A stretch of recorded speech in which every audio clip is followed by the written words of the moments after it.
Maybe it was because I was unapologetic about my love for slashers from the 80s, but I gotta say that when I started reading in Fangoria about how the Candyman was going to be the next great movie villain, I immediately bucked against that.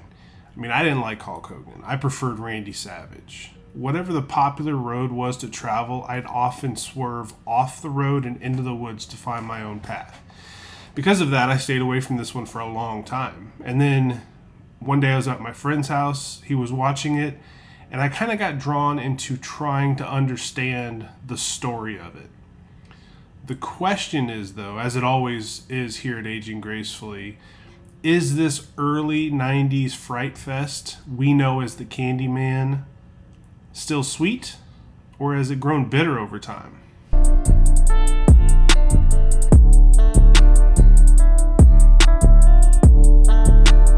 So when this horror movie kicked off, it just felt different. It looked different. You know, you get that overhead shot of Chicago during the opening credits.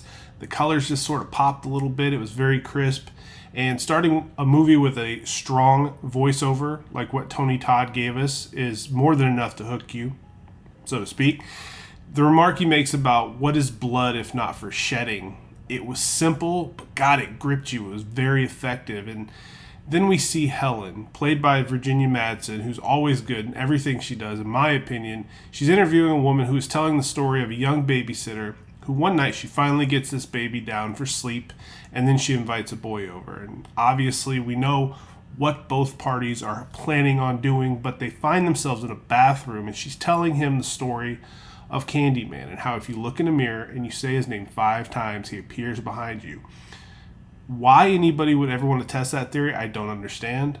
Worst case scenario, he's going to show up behind you and he's probably not going to have good intentions. But she winds up saying the name with her boyfriend 4 times in the mirror before the boyfriend goes downstairs. He's hoping to get laid still.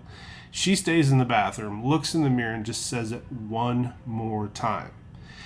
Then he does show up, and then he kills her. And he supposedly kills the baby too. I don't understand why she would tempt fate that way.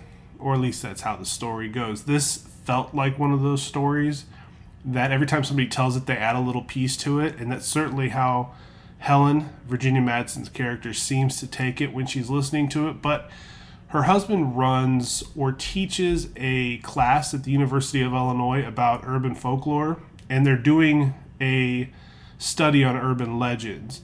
Now, she goes to visit her husband at the college in the middle of one of his lectures, and she's really irritated to find out that he's actually teaching part of that urban legend class right then and there. When they agreed they would wait until she's got all of her research done on this Candyman, this ghost haunting Cabrini Green housing projects in Chicago, Illinois. On top of all that, this husband of hers is one of those teachers that looks like he gets a little hands-on with his female students, as there's one there that just lingers a little bit too long. Helen's suspicious of her, and as an audience, you can immediately see there's something worth being suspicious about. And can we talk about the theme for Candyman? It's kind of catchy, right?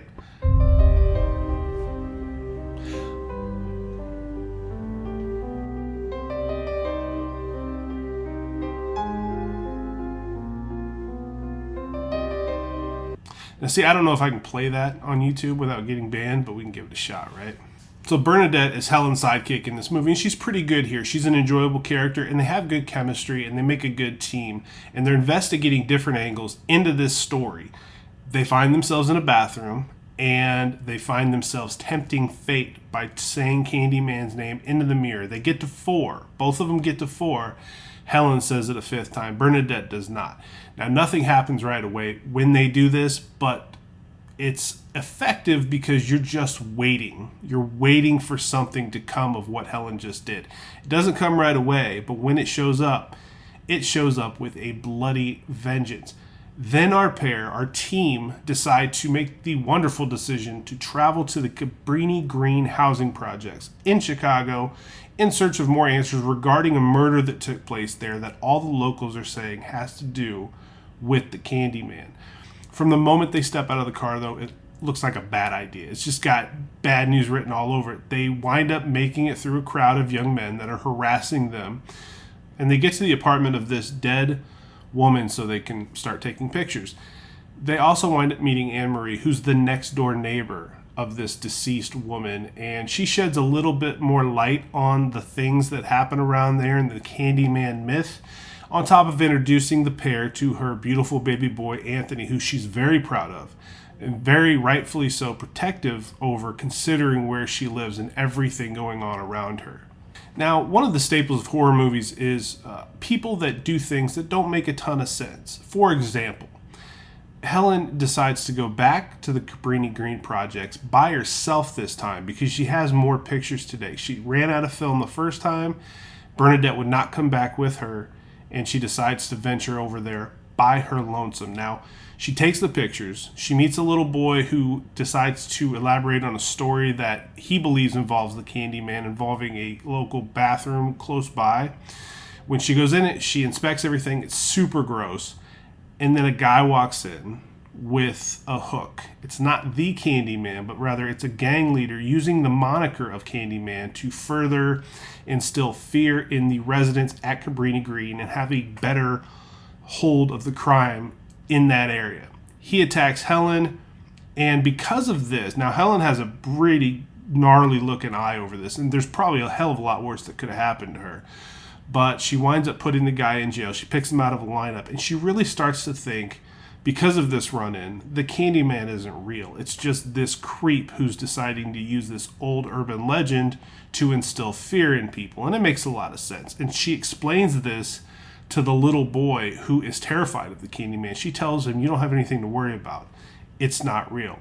This is where shit starts to go sideways for our good friend Helen. So her first encounter with the actual Candyman, the real McCoy, creepy-ass Tony Todd, happens in a parking structure as she's trying to leave. Now, he's far enough away from her to where I was really rooting for her to just get in her car and drive off.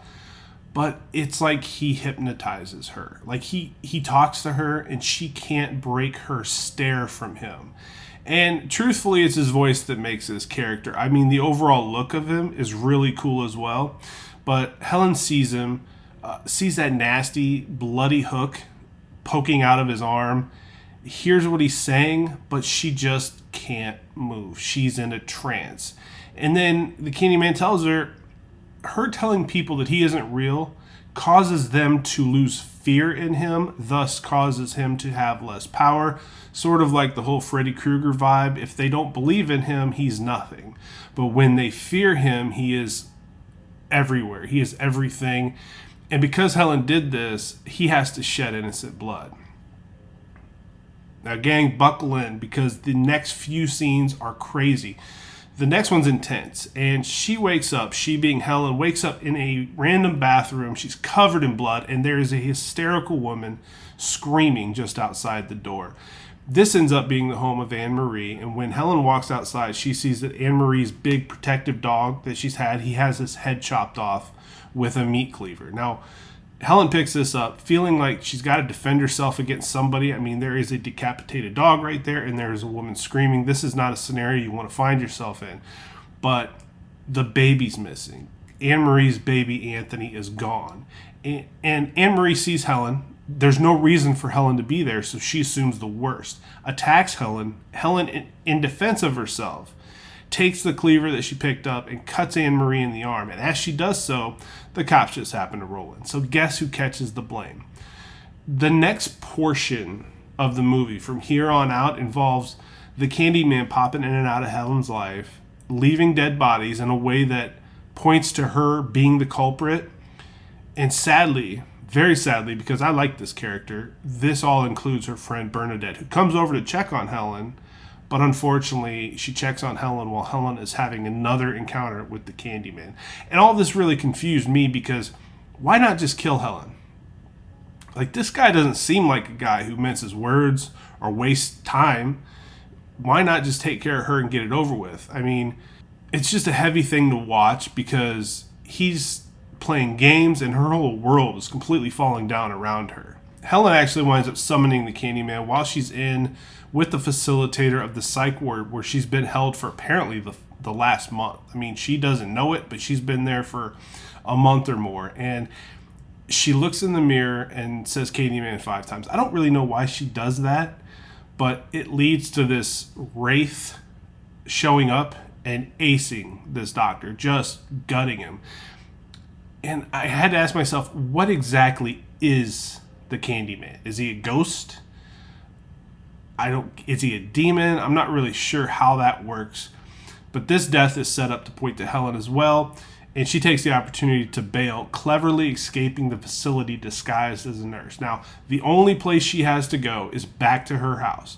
And as soon as she gets there, she sees that damn student that she suspected was sleeping with her husband the whole time. She's at her house. She's painting the walls the color that Helen absolutely hates. They're both terrified of her because they both feel like she's actually the one out there murdering these people. But Helen's distraught and she feels abandoned, and she stands at a bridge contemplating whether or not to jump in the water and kill herself. That's when she hears the Candyman's voice again.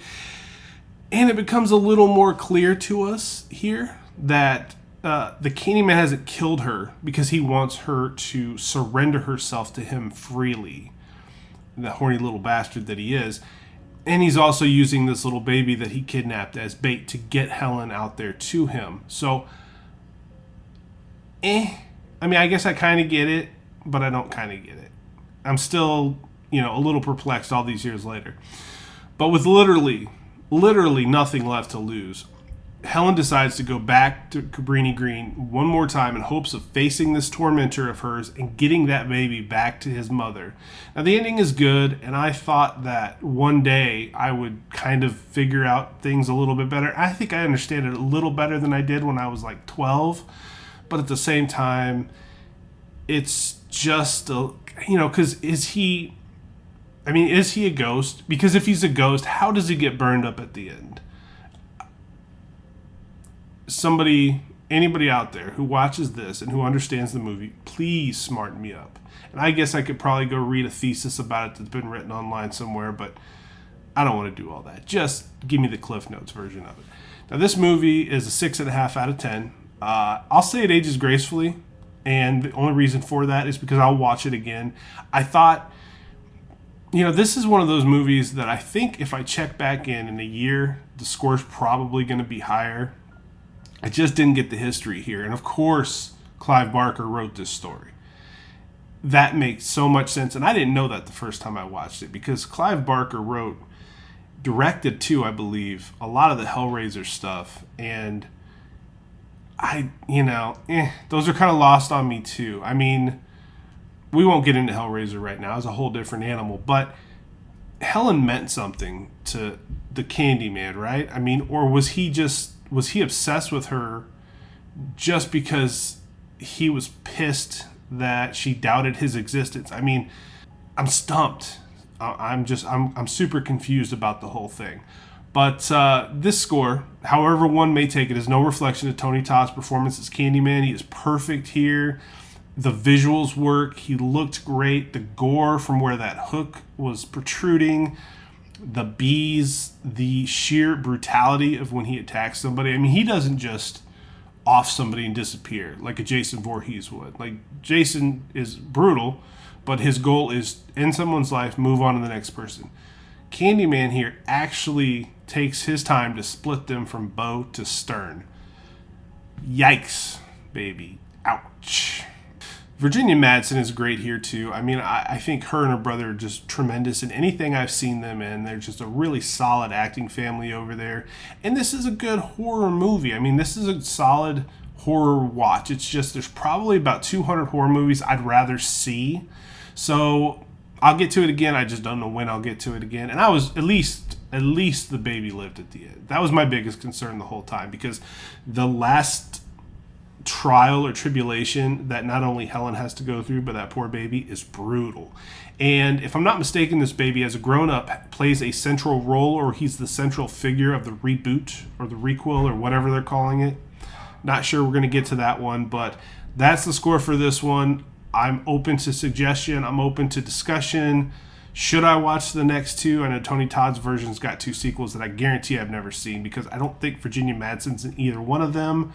But let me know what you think. Subscribe to the channel. Stay in tune. Stay in touch with what we're doing. I'm Matthew Essex. This is Aging Gracefully. I will see you fine folks on the other side. If you say Aging Gracefully 5 times in the mirror, my son will show up and raid your pantry. Don't do it.